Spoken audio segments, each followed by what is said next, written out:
back at it. Thank God. Let's talk about the intern.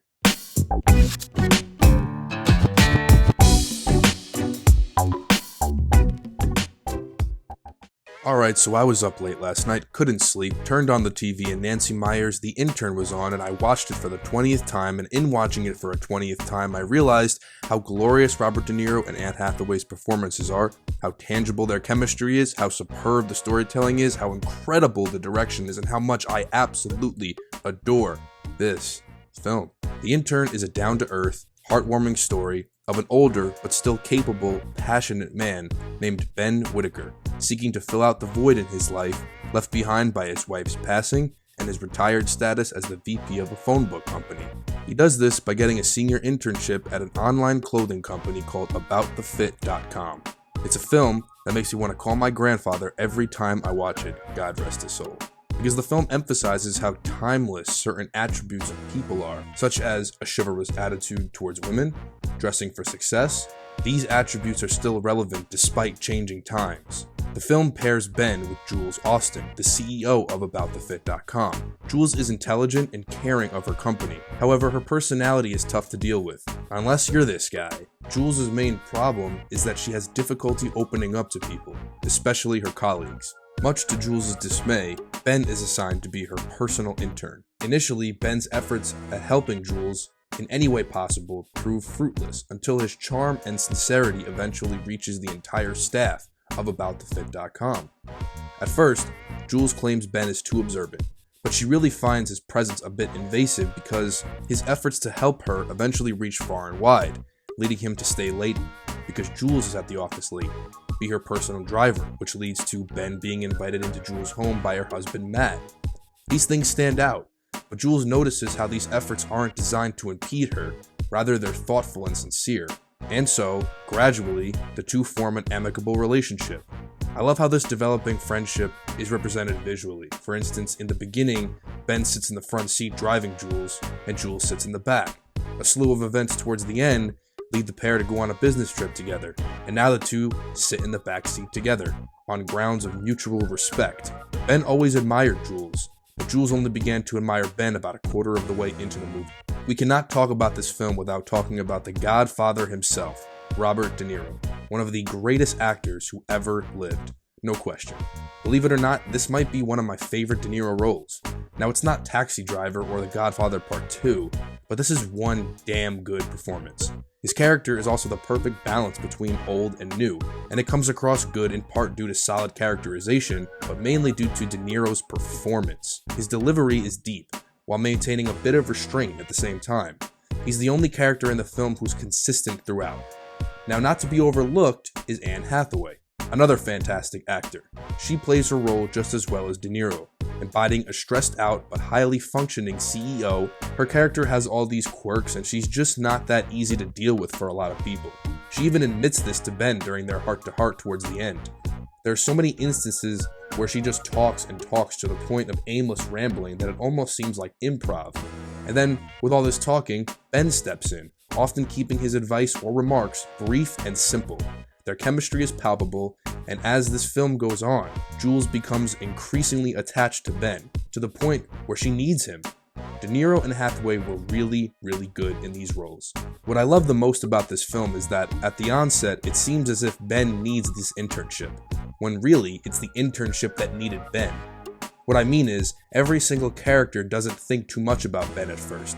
Most people probably don't even expect that much from him.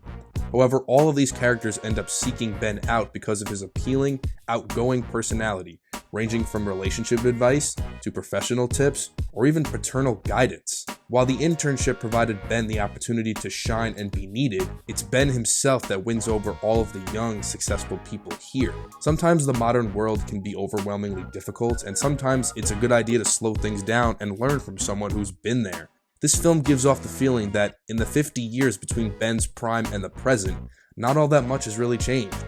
For example, there's a small scene in which a young employee of AboutTheFit.com has a delivery to whom he thinks to be Jay-Z and Beyonce, and Ben advises him to put on a shirt and tie in order to look presentable instead of looking like a schmuck. This just goes to show you that, yeah, people today dress a lot more casually in companies like AboutTheFit.com than they did back in the day, but tucking in your shirt and wearing nice clothes will always be vital when you're trying to present yourself in a becoming manner. Again, visually, we're shown that old school actually mixes quite well with new school. In subtle scenes such as the one where the other interns are setting up their stations, they grab USBs and flash drives, and Ben just unpacks his briefcase, taking out digital calculators, pens, and a physical clock. He's not intimidated by the modern environment that he's in.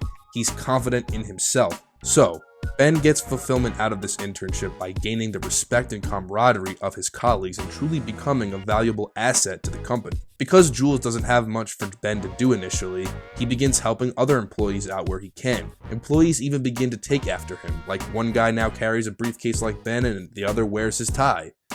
Like I said earlier, Ben admires Jules. She built a successful company from the ground up, but this doesn't mean she's on cloud 9 every day. Despite her success, Ben's wise guidance brings out the best in her. Throughout the film, Ben is calm and collected. He never freaks out even when a crisis occurs. His age is just irrelevant. He becomes the heart and soul and one of the most vital assets of Jules' company. That is incredible. The last shot of the film shows Ben doing something that has nothing to do with what we've just seen thus far. It's simply him trying something new out, while Jules, now a close friend of his, joins him in his new endeavors. Where Ben was searching for something in the beginning, at the end, it's Jules searching for something new. It's perfect in symbolizing how we need our elders more than our elders really need us. It's not just about learning, it's about experience. Everything all of us young people want to do, like finding a job after college, finding a suitable partner in life, learning how to become financially independent, Ben did. And Ben's personality only makes him more approachable. A lot of times, Ben doesn't even need to say anything when people are seeking him out for guidance. His facial expressions say everything that the characters need to know. Ben is also a man of integrity, like when Jules' driver is about to drive Jules despite drinking prior, or when Jules drinks too much even though Ben advises her to slow down, and especially with Matt and Jules, being open and honest about the predicament to both of them. They know what the right thing to do is. It just takes some sincere words from Ben. While you could classify this film as a comedy, I wouldn't refer to it as such. It's not to say that this movie doesn't have humorous moments, it's just that this film is more concerned with being a tender and compassionate take on old versus new, rather than overtly being a knee slapper. While this film is mature and confident in what it is, you can't help but smile and feel good when watching it, because you're basically watching a kid grow up. In a certain sense, Jules is completely lost in life, until her friendship with Ben begins to comfort her and balance her out. Once this happens, the main conflict of the film arises. Jules debating whether she should hire a CEO, essentially giving up control of her company in order to make more time for her family. This weighs heavily on her mind because she secretly knows that Matt is cheating on her, and she believes that a CEO would allow her to fix her home life.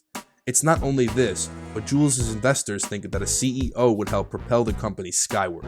But the reality is that Jules doesn't need that. She really just needed a trusted friend like Ben, not a random individual seeking to take control of her company. By the end of the film, Jules' predicament and admiration for her new friend leads her to drive to Ben's house instead of waiting for him to pick her up. She knows that she doesn't need a CEO, and what's best for her is to get a handle on her company, not let fear get in the way of growth and success. Ben tells her this, and Jules responds by saying that she finally has what she needs to blossom. A friend, a best friend to trust and have her back. The one issue I do have with this film is the conflicting ideas of feminism. On one hand, Ben tells Jules that her husband's mistake is his mistake alone and that she doesn't need to put her life on hold for him, as she always made decisions with not only her company's best interest at mind, but also her family's best interest. A few minutes later, Jules and her husband reconcile. However, up until this point, the film seemed like it was going to be in the direction of Jules deciding to leave her husband, especially since Ben appropriately conveyed to Jules that her desires to make her relationship work were unlikely.